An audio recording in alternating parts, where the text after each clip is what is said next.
Netherlands বাংলাদেশকে হারিয়ে দেবে। ধারাভাষ্যকরের এই কথা যেন টাইগার সমর্থকদের হতাশার আগুনে ঘি ঢেলে দিয়েছে। ধারাভাষ্য কেন্দ্র থেকে বাংলাদেশের যুবাদের বিশ্বকাপ জয়ের মুহূর্তটা রাঙিয়েছিলেন তিনি।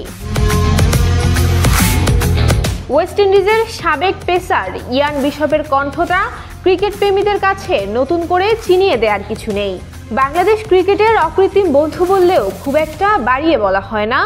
সবশেষ অনূর্ধ্ব 19 বিশ্বকাপে জুনিয়র টাইগারদের প্রশংসায় ভাসিয়েছিলেন লিটন দাস, সাকিব আল হাসান আর তামিম ইকবালের ভক্ত বললেও ভুল হবে না। কিন্তু এক গণমাধ্যমের সাক্ষাৎকারে ইয়ান বিশপ এবার বাংলাদেশকে যেন কিছুটা খোঁচা মেরে বসলেন।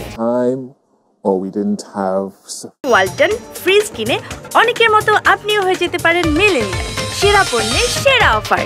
বিশ্বকাপে ছোট দেশগুলোর কাছে হারের ঝুঁকিতে কারা বেশি, এমন প্রশ্নের বিপরীতে সাবেক এই পেস বোলারের মুখে এলো বাংলাদেশের নামটাই। তার মতে এবারের বিশ্বকাপে বাংলাদেশকে হারাবে নেদারল্যান্ডস।